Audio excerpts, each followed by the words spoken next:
In this episode, I'm going to talk to you about how to create marketing strategy that actually works for your clients. This is how to get your head into the game of being a CMO and think strategically like a CMO. Let's get into it. Marketers of the world, why do we work hard to solve small problems? Why do we reinvent ourselves and our clients over and over? And why are we giving away marketing strategy for free? With advancements in AI, we're all seeing the marketing department shrink from the bottom up, and companies need you to serve them as their fractional chief marketing officer. It's time to solve bigger problems and bring home a bigger paycheck. It's time to create the lifestyle we deserve and to make a greater impact. This is the Fractional CMO Show, and I'm Casey Stanton. Join me as we explore this growing industry and learn to solve bigger problems as marketing leaders. The Fractional CMO Show is sponsored by CMOX, the #1 company to teach you how to attract, convert, and serve high-paying fractional CMO clients on your terms. All right, so first of all, I've got a Facebook group. I don't know if you know about it. We call it the Fractional CMO Community. You can go to cmox.com/community, and it redirects you there. It's a free Facebook community. We've got thousands of folks in there. And there are a lot of good questions that come in and a ton of spam that my team filters out before it ever gets approved. So it's a lot of signal and you don't really see any of that noise. But if you're going to join, please don't come in there and write some dumb self-aggrandizing post about, your experience running whatever, 9-figure companies. I just had someone write something about that.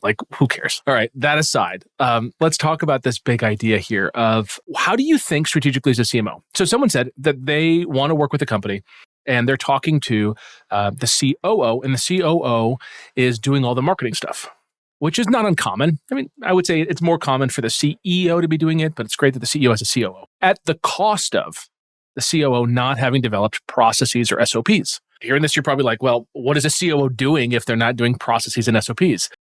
Well, they're probably caught in the day-to-day and they're just grinding it out and they don't have any space to create systems and processes. Okay, so they need some help. So then this marketer says, what do I take on? What of their plate do I take on? And I just think fundamentally that's the wrong question. It's the wrong question. The right question is, what do they need? Not what should I take on? So this isn't to take the current, kind of evaluate the current thing and then just choose what parts of that should be held in marketing. Instead, it should be evaluate where the company is, where they want to go, and then come up with the right plan for that. I remember when I got brought in on a half-day consult for a client in the private grocery-anchored commercial real estate space where we acquired accredited investors to get them to invest in real estate property. And when I stepped in, that company was running a podcast. And there was so much to do about the podcast. It was this very expensive guy who had a very great radio voice, would talk authoritatively about stuff, and they would release podcast episodes, and it was always kind of some tension every Tuesday when the episode would launch, and they would have to get all the assets and the imagery and all this stuff together. And I remember getting caught up in it for the first week or two, and I listened to a couple podcast episodes. And this content I wasn't familiar with, right? I'd never done accredited investor stuff. I'd never made an investment like that before. I just didn't know the market. So here I am just kind of soaking it up, listening to the podcast episode and just thinking it's kind of stupid. This isn't doing it for me. I'm getting no value out of this. Literally, there's nothing that they're saying that I think is valuable. It's like they just pulled a bunch of articles and summarized them and kind of read the news. So the CEO or the co-founder, one of them said to me, Casey, let's make this podcast successful. So I go and look at all the stats and everything. And I'm like, man, I think the best way to make the podcast successful is just to stop spending the money. The host was expensive. He was doing an episode a week. He was a very expensive person, maybe the most expensive person on the team, second to me. I don't think I could turn this around and make it valuable. I think I had to just get rid of it, just destroy it. And I put that note out to one of the co-founders and he said, do what you think is right. So we put a short-term pause on the podcast that became an indefinite pause. And I never missed it. I didn't miss the tension. I didn't miss the cost. I didn't miss the labor from my team that was getting pulled into doing everything last minute on a Tuesday. I didn't miss it at all. I didn't miss the calls where we had to come up with new topics that just didn't matter. So when you approach a marketing strategy, I want you to approach it from the viewpoint of creating what is needed, not necessarily using what exists. But there is a component of what exists and is it valuable? So if someone said to me, hey, Casey, here's my business, here's what I want to do, how do I do it? I would lay out a very elegant and simple strategy. The most simple thing I would do is I think of Dean Jackson. If I wanted to sell something like a horse, what does the headline of the ad for the horse say? It says horse for sale. And I put that out, outside of my farm, and people drive by and see it, and then they could come in and inquire about the horse. The first thing I'm going to do is advertise what I have to offer, and I'm going to make it as stupid, simple, and clear as possible. There's a marketer, Joel Erway. He talks about making a power offer. A power offer is the idea of just being direct on the nose. Are you a COO who is stuck in the grind of ABC and you just want to be able to build processes and build and run a great company? Then this might be the most important thing you've ever read. Hi, I'm Casey and I do these things. Like, it's a clear, direct offer to someone. It's not beating around the bush. It's not asking for them to download a PDF to hope that they then can open the PDF, read the PDF, get to the end of the PDF, click a link, go to a page, book a call. Like, it's none of that stuff. It's just a direct, he calls it a power offer. He would have a power offer that would say, are you on the brink of divorce? Is your partner talking about divorcing you? And do you want immediate help from someone who is skilled at helping save over 500 marriages in the last 3 years? If so, then fill out this form. It's a very clear and direct power offer. So when we think about marketing, oftentimes you and I probably like to have fun with all of like the Rube Goldberg contraptions that we can make around automations and email campaigns and SMS campaigns and what we can do on the website. And maybe some of you are like, but branding, Casey, I love branding. I like the design. I like the typography. I like the colors. I like to do a big launch. I love PR. All those things are great, but what's the most simple approach to go get the outcome that we want? That simple approach is the thing that you start with. You just focus on that simple thing. So again, zoom out. What's the context here? Client wants you to develop a marketing strategy for them. You need to know, first of all, what's the most simple and elegant approach. If someone said, hey, I've got a horse, can you help me sell it? Well, yeah, I can build a website. We can do all this stuff. But the first thing I'm going to do is I'm just going to write on some construction paper and put it on a big old board outside the farm, horse for sale. I'm going to put it up there. We'll see if that works. But we're going to build some other stuff while I have that running. Simple first, simple, direct, clear. You can think, in your mind, you can think that there is a triangle of customers. And the triangle is all potential customers. And at the very tip of the top of the triangle are those that know they have a problem, know that there's a solution, know that your client offers a solution, and they're ready to pay. They're just waiting for the right time, the right moment, the right something, the right deal. And then there's the people below that know they have a problem and no solutions exist, but might not know of your solution. And then further down is people that know they have a problem, but aren't familiar with solutions. And then there's the people that don't know they have a problem, which is the mass majority of people. Think of health, for example. How many people know what their A1C is? Not a lot. It's as far as a percentage. How big is the audience of people who know what their A1C is and know that it's high and know that they need to be on a medication to help them drop it? It's like a very small percentage of people. So when you look at like advertising for GLP-1s, while it can reduce A1C, that is not a problem that people are necessarily looking to solve. They're probably looking to solve a weight problem. That's why GLPs tend to be around weight. Okay, so you think about that pyramid. The first thing that we want to do is we want to take the tip of that pyramid and we want to advertise to them directly, clearly, and say, you're looking for a solution, we have it. But that's a small total addressable market. So then from there, we have to roll our way down to the larger total addressable market, which is people that know they have a problem, no solutions exist, but aren't familiar with your solution. I don't want to pay to educate people that they have a problem. Ultimately, I'll have to if the business continues to grow, but I don't want to be the person that has to create that level of content because it just is a lot. It's like a national campaign. This is a gross example, but I love it. Squatty Potty. It's just a stool that you put in front of your toilet to put your knees up, right? Because the American toilet, when the way that you sit on it, your knees are pretty low. But if you go to like an Asian toilet, you see that people are squatting and there's like a natural human kind of way for elimination through that, right? So someone said, well, I'm going to make a stool. I'll probably sell it at a health food store because some, crunchy people that go to a food co-op kind of know that this is a thing. And I sold it and probably did okay. But then a company, Squatty Potty, was like, well, I want to make this a national campaign. In order to make it a national campaign, I can't only sell to the people that are the most educated, that know that they have a problem and no solutions exist and are waiting for a bamboo version of, the Squatty Potty. I have to instead go for the mass market. Where's the mass market? People who don't know they have a problem. So Squatty Potty hired Harmon Brothers to make a beautiful ad. It's gross, but it's beautiful. With like a unicorn, rainbow soft serve. You get the picture. Look it up if you want. Squatty Potty, Harmon Brothers commercial. It is funny.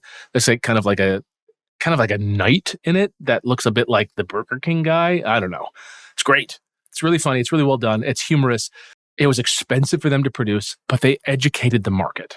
When I think about building a marketing strategy for a client, I want to start at the tip and I want to sell to the people who pretty much have cash in hand. And then I want to move down a little bit lower and a little bit lower. And then ultimately, over the course of maybe a couple years, I'll get to a place where I need to teach a larger audience that they have a problem and that there's a solution to that problem. But I have to educate them on the problem. Again, the problem of that, like the difficulty in educating people that they have a problem, is the cost of it. And now that Squatty Potty exists and they've done the heavy lifting of educating the market that the problem exists, now anyone can come in with a stool at a lower cost or a slightly different design or, with Chip and Joanna Gaines who like put their brain on it, whatever. They can now sell their own version of it and benefit from the investment that Squatty Potty made into the education of the market. But Squatty Potty is like still the reigning supreme king of the toilet stool space. Similarly, there's the folks behind bidets, right? Like they kind of like created that American bidet kind of scene that didn't really exist before. Now anyone else can create a bidet and enjoy riding the coattails of that education strategy. However, it was the people who kind of created the education that got the benefit of it all, but they took a massive risk. When I work with my clients, I think of the tip of the iceberg, the tip of that triangle, and I want to get the people who have money in hand, and I want to slowly work my way down over the course of years. The problem is that some companies are running marketing campaigns today that only go after the uneducated, and they're doing nothing to go after the fully educated, ready to buy. Or maybe they're only running discounts. Maybe every month they seem to run a stupid discount. I have like a shared office co-working space, and I get the worst emails from them about like discounts. Oh, we have a discount on this. We have a discount on that. It's like all they can do is offer discounts, but never once have they kind of done anything to make me want the office space with a better view, the office space with more esteem to it, the office space that comes with a high-end chair. They've never offered that stuff. So they just play this boring game of just like, how about now? Here's a discount. How about now? Here's a discount. Your job with your client is to identify where they're currently working with their like marketing budget and if it's effective. And then also, can you start at the top of that pyramid and work your way down? And the more simple you take things, the easier your life's going to be. I don't want to make a Rube Goldberg machine. If you don't know what that is, that's that thing like Pee Wee Herman on Pee Wee's Big Adventure. I think that's the one. He makes breakfast. He like pulls a lever and then like a chicken lays an egg that rolls down a chute that falls into a thing that goes onto a frying pan that flips over with a spatula that's attached to a yada, yada, yada. It's like a whole kind of contraption. Looks like an OK Go video. That concept of like marketing, so unnecessary. It's just boring, simple, straightforward stuff done expertly without failure tends to drive the biggest result for our clients. Then the difficulty comes when we start adding more modalities. Like we were only doing email marketing. Now we're doing email plus paid. Now we're doing email plus paid plus social. Now we're doing it for different product lines. Now we're launching a new product. Now we're adding a podcast. It becomes more complex, but the kernel of it all must remain clear to the initial marketing strategy, which is to get customers that are ready to buy, that aren't ready to buy, to be educated to buy, and then the modalities to find them in. When someone says to me, we need to be on TikTok, my question is, how good is your customer journey right now? Like really, you want to go on TikTok to like create content and advertise, but like, have you done the other stuff first, like the infrastructure? You just want a bunch of people that want to buy, but you have no process to take the money. Can we optimize to take the money too? Like, isn't that a good campaign? So start from zero. Like subtract all that they're doing down to the bare minimum. I worked with a company and a woman at it, the marketing technician, her role was so much copy paste. So one of the first things I did was like, what are you copying and pasting? Okay, can we just fundamentally change your relationship to the work so that like we get automations in here? Maybe we have to spend 10 grand to make that happen. I mean, today we wouldn't spend 10 grand, not after Opus 4.6, but let's say it's 10 grand to get it, working. Great. Now she has 8 hours of her work week back. That's worth it. And I can get her to do stuff that uses her brain, not just her copy paste. Our job as CMOs isn't to like just take what exists and take it over. It's to critically rethink what is required for the business to be successful. And you want to know trends, right? You like when you're around other CMOs and you can kind of share stuff like, oh, we have a podcast and we're only getting like 100 downloads. Someone's like, well, we get 150 downloads, but like actually we get customers from it. They're like a really good audience for us. 100 isn't so bad. Like that could be educational for you. Other people might say, oh, we're getting 1 million downloads per episode or 100,000 downloads per episode. And here's our real numbers behind it. That stuff becomes helpful for you to do a better job at choosing the right campaigns for your client. Generally speaking, I think that a lot of marketers fail to understand the fundamentals of marketing, and therefore they allow themselves to get caught up on the next trick, the next idea, the next SaaS, the next, one tool. Someone like Russell Brunson, who says that they're one funnel away from everything their client wants, and they don't have a strong retort when their client says, "Hey, aren't we one funnel away from XYZ?"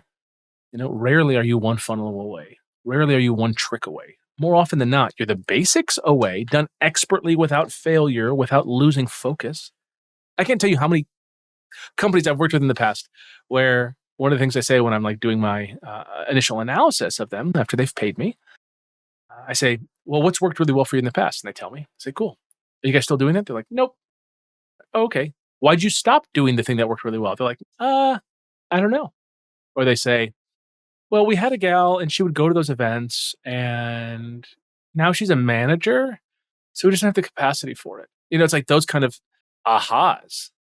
It's like, "Oh, okay. Well, can we just do that? Can we like stop doing the newsletter and the podcast and then just go back to the event? And won't that solve a lot of the problems?" That simplicity, being that outside voice, is often the thing that creates the biggest value for the client. So don't forget that. Like, don't forget it's the simple things, but also it's the community of people that you're around that you can like throw these ideas around at. Sometimes there are new things like AI powered chatbots that have a good corpus of data that they reference when they answer prospects' questions on the website. That's great. Like, that's a cool new thing that you could add. That's not terribly heavy. You could probably find a GitHub repo that's got it. And you can get Cloud Code to spin something up and test it at least. Or you can go to a paid service and try it, right? Like, these things are possible, but you got to like know the ideas of what you want to do. You have to think through it from like a systems level, not from a what do I do with what's in front of me right now. It's where do they want to go? What's the best way to get there? Now, what tools are already kind of half built, pre-built, started and abandoned? Maybe it's running suboptimally. Maybe it's running optimally. What do we keep? What do we kill? And everything is on the table. Every vendor, every relationship, every tool, everything has to be on the table for you to devise the right strategy for your client. And then you deliver that strategy coming from a place of true invention, true creation from the ground up. This is your creativity. After that, it's all about your leadership of getting it done, getting people to do the things in the right order. If you're doing the wrong order, people are going to be a little upset with you because things are going to break. So you got to do it in the right order.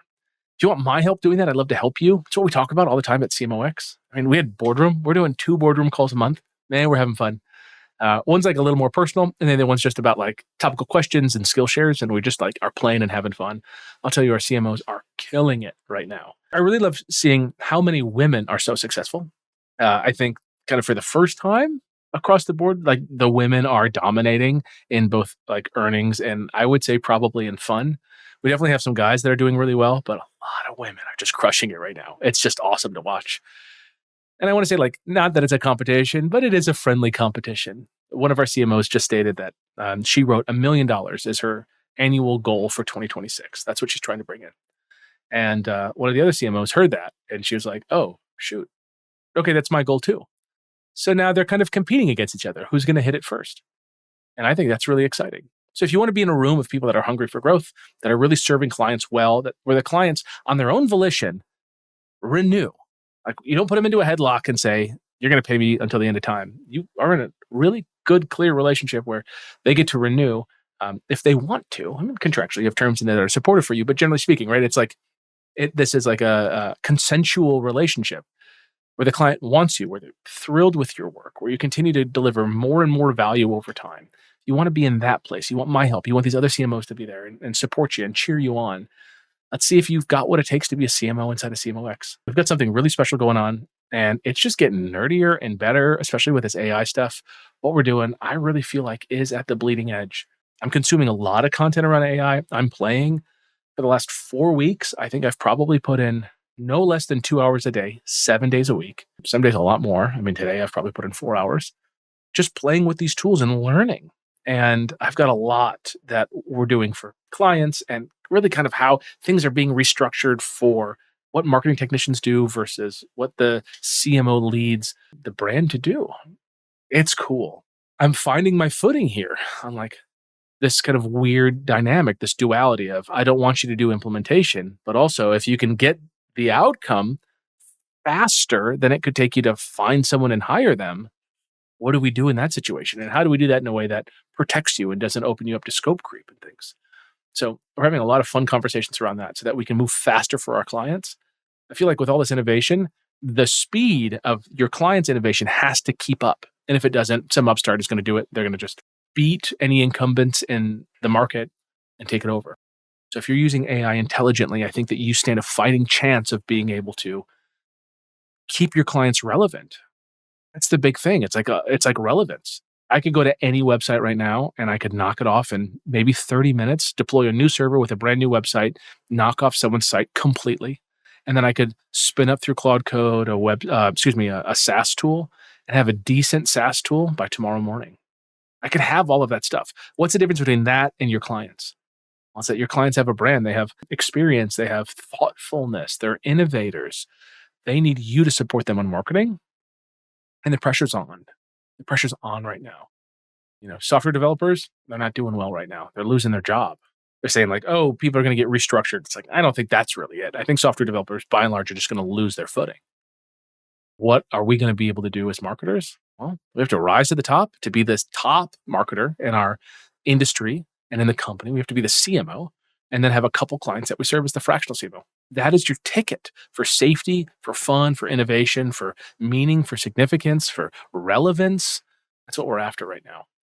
All right, if you want my help, booking a call, cmox.co/call. That's it. Booking a call with Justin. He just got back from a great trip. He's like recharged. He was down in Patagonia. Ask him about it. I think he had a great time. Ask questions about what we've got going on at CMOX and see if we can help you. At least know for yourself if that's the right next step. All right, take care. See you soon. Bye. Thank you for sticking around for the full episode. As you know, learners are earners, but you've got to take action on what you heard today. For more information and show notes, visit fractionalcmoshow.com. If you'd like me to answer your questions on an upcoming episode, you can share your question at fractionalcmoshow.com. And last, please hit the like and subscribe button so that I know that this content is helpful to you. All right, go get them.